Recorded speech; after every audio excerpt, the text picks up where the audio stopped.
Selamat pagi. Assalamualaikum warahmatullahi wabarakatuh. Di sini kami dari kelompok 1 akan mempresentasikan dan menjelaskan dengan materi yang kami bawakan adalah konsep dan faktor pembentuk integrasi nasional. Sebelum kami lanjut ke pembahasannya, izinkan saya, Talitha Khairunisa, selaku moderator dari kelompok 1 akan memperkenalkan anggota-anggota kami.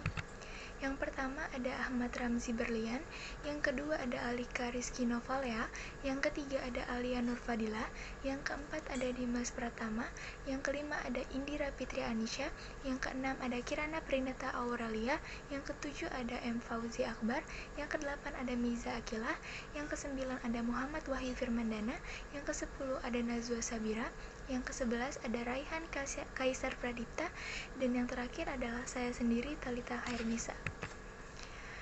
Yang pertama, kami akan menjelaskan tentang konsep integrasi nasional. A. Pengertian integrasi nasional 1. Safruddin Bahar 1996, yaitu upaya menyatukan seluruh unsur suatu bangsa dengan pemerintah dan wilayahnya. 2. Riza Nur Arfani 2001, yaitu pembentukan suatu identitas nasional dan penyatuan berbagai kelompok sosial dan budaya ke dalam suatu kesatuan wilayah. 3. Juliati Suroyo 2002, yaitu bersatunya suatu bangsa yang menempati wilayah tertentu dalam sebuah negara yang berdaulat. 4. Ramlan Surbakti 2010, yaitu proses penyatuan berbagai kelompok sosial budaya ke dalam kesatuan wilayah dan dalam suatu identitas nasional. Jadi, integrasi nasional adalah usaha dan proses mempersatukan perbedaan-perbedaan yang ada pada suatu negara sehingga terciptanya keserasian dan keselarasan secara nasional. Lalu, integrasi berasal dari kata integration dalam bahasa Inggris yang berarti kesempurnaan atau keseluruhan. Kata ini berasal dari bahasa Latin integer yang berarti utuh atau menyeluruh. Berdasarkan arti etimologisnya itu, integrasi dapat diartikan sebagai pembaruan hingga menjadi kesatuan yang utuh dan bulat. Nation artinya bangsa, sebagai bentuk persekutuan dari orang-orang yang berbeda latar belakangnya berada dalam suatu wilayah dan di bawah satu kekuasaan politik. Mengacu pada penjelasan kedua istilah di atas, maka integrasi nasional identik dengan integrasi bangsa yang mempunyai pengertian suatu proses penyatuan dan pembauran berbagai aspek sosial budaya ke dalam kesatuan wilayah dan pembentukan identitas nasional atau bangsa yang harus dapat menjamin terwujudnya keselarasan, keserasian, dan keseimbangan dalam mencapai tujuan bersama sebagai suatu bangsa. Miran Weiner dalam Johari 2014 memberikan 5 definisi mengenai integrasi, yaitu 1. Integrasi menunjuk pada proses penyatuan berbagai kelompok budaya dan hasil sosial dalam satu wilayah dan proses pembentukan pada proses penyatuan bagi kelompok budaya. Membangun rasa kebangsaan dengan cara menghapus kesetiaan pada ikat-ikatan lebih sempit. Integrasi menunjuk pada masalah pembentukan wewenang kekuasaan nasional pusat di atas unit-unit sosial yang lebih kecil pada masalah menghubungkan antara pemerintah dengan yang diperintah. 3. Integrasi menunjukkan pada masalah menghubungkan antara pemerintah dengan yang diperintah, mendekatkan perbedaan-perbedaan mengenai aspirasi dan nilai pada kelompok elit dan massa.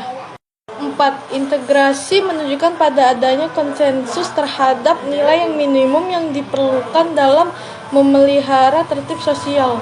5. Integrasi menunjuk pada penciptaan tingkah laku yang terintegrasi dan yang diterima demi mencapai tujuan bersama. Berdasarkan definisi di atas dapat dinyatakan bahwa integrasi merupakan proses penyatuan dengan menghubungkan berbagai kelompok budaya dan sosial yang beragam dalam satu wilayah.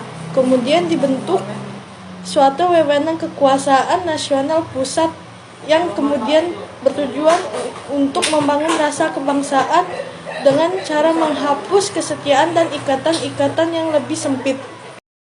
Integrasi bangsa menunjuk pada proses penyatuan berbagai kelompok budaya dan sosial dalam satu kesatuan wilayah dan dalam suatu pembentukan identitas sosial.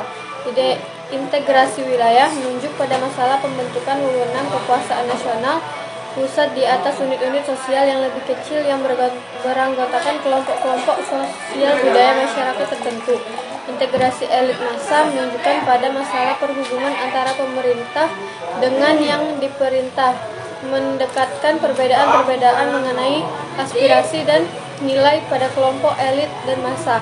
Integrasi nilai menunjuk pada adanya konsensus terhadap nilai yang minimum yang diperlukan dalam memelihara tertib sosial. Integrasi tingkah laku atau perilaku integratif menunjukkan pada penciptaan tingkah laku yang integrasi dan yang diterima demi mencapai tujuan bersama. Aspek integrasi nasional menurut realitasnya.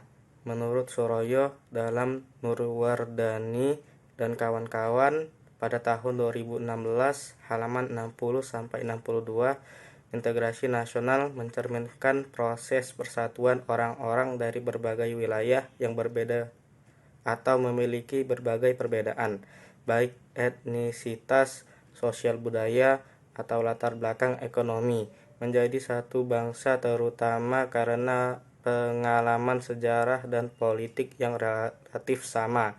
Menurutnya, integrasi nasional dalam realitasnya dapat dilihat dari 3 aspek, yaitu aspek politik, ekonomi, dan sosial budaya.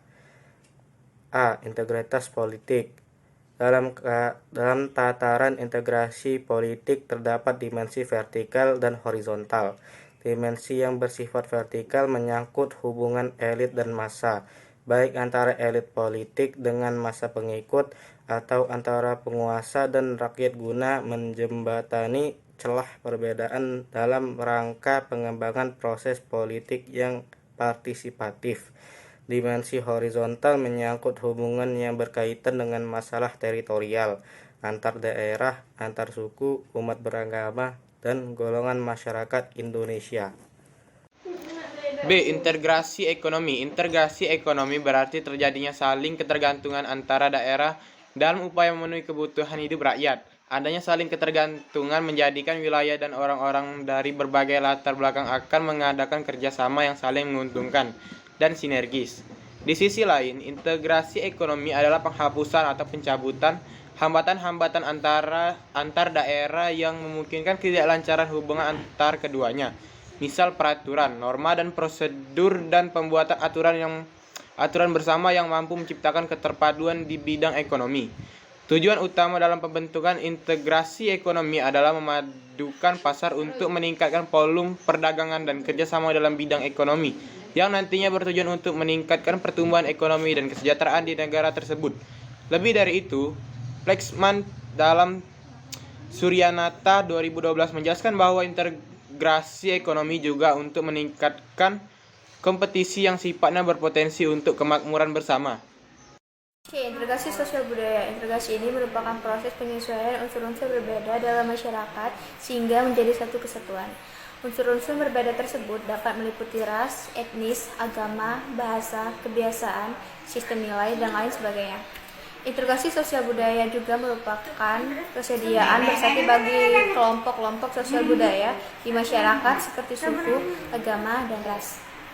Menurut Pengjaningrat, budaya adalah keseluruhan sistem gagasan tindakan dan hasil karya manusia dalam rangka kehidupan masyarakat yang dijadikan milik diri manusia dengan cara belajar.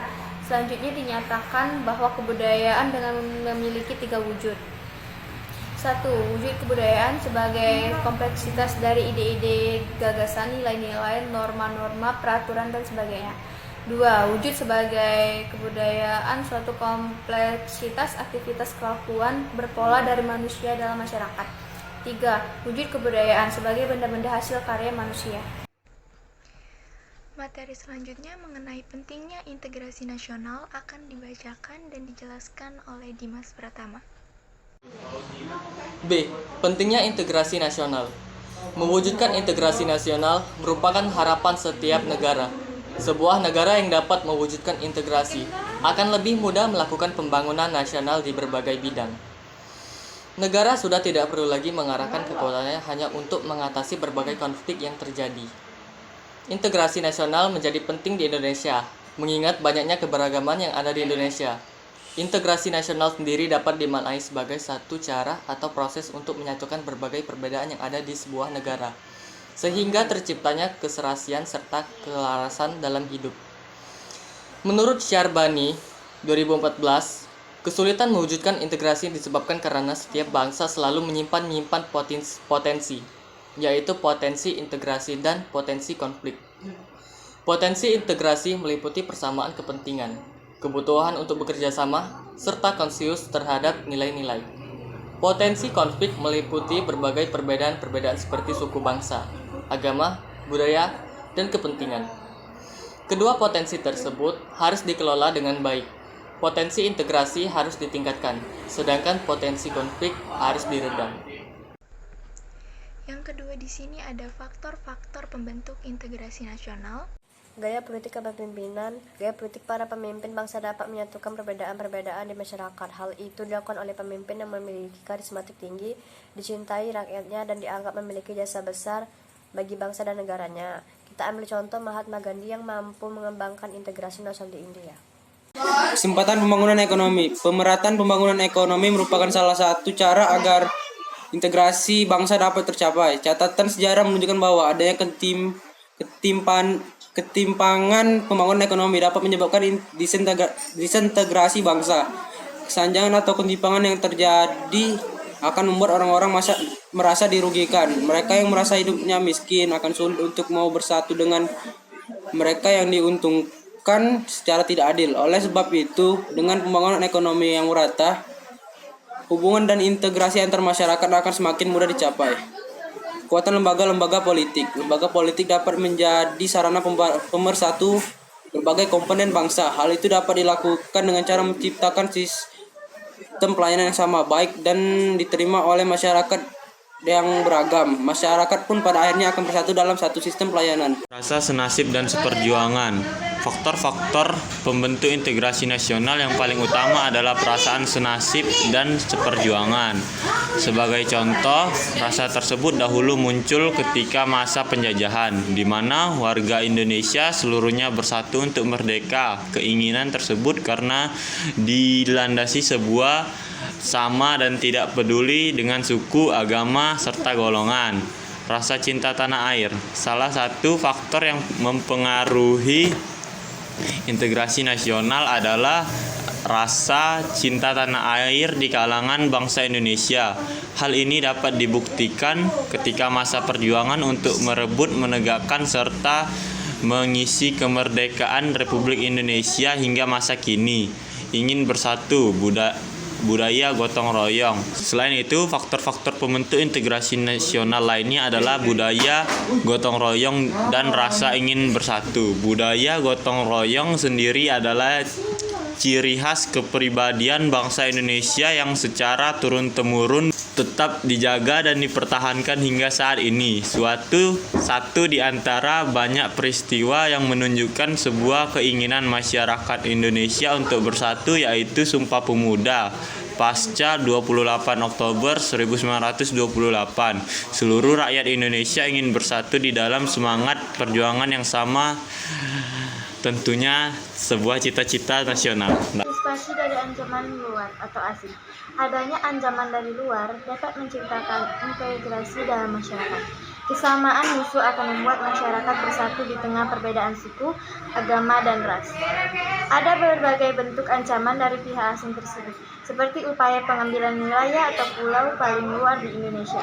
Contohnya, perlawanan bangsa Indonesia pada saat penjajah Belanda ingin kembali ke Indonesia setelah kalahnya Jepang pada periode 2. Sebagai wujud ideologi nasional, ideologi adalah seperangkat nilai-nilai yang diterima dan disepakati. Nilai-nilai ini akan menjadi visi dan akan diimplementasikan menjadi visi untuk mencapai tujuan. Dalam hal ini, tujuan bernegara, kesamaan ideologi akan menyatukan masyarakat yang berbeda-beda. Tentunya bagi bangsa Indonesia, nilai bersama yang bisa mempersatukan masyarakat Indonesia adalah Pancasila. Ideologi Pancasila telah menjadi nilai sosial bersama yang bisa diterima oleh seluruh masyarakat Indonesia. Nilai-nilai bersama dapat berbeda-beda bentuknya, sesuai dengan budaya masing-masing daerah. Contohnya, pada Gadong sebagai nilai bersama yang dijunjung oleh masyarakat Maluku. Integrasi nasional juga merupakan wujud ideologi nasional yang sudah disepakati bersama. Melalui ideologi Pancasila, Indonesia memiliki banyak perbedaan serta keragaman agar dapat tetap bersatu ini. Karena nilai-nilai Pancasila yang diterapkan dalam kehidupan masyarakat, berbangsa, serta bernegara. Sekian presentasi kami kelompok 1 mengenai konsep dan faktor pembentuk integrasi nasional. Semoga dapat bermanfaat dan menambah wawasan. Jika ada yang kurang jelas dan ingin ditanyakan, boleh ditanyakan. Saya, Talita Khairunisa, selaku moderator dari kelompok 1, pamit undur diri. Kami semua berterima kasih atas semua perhatiannya. Wassalamualaikum warahmatullahi wabarakatuh.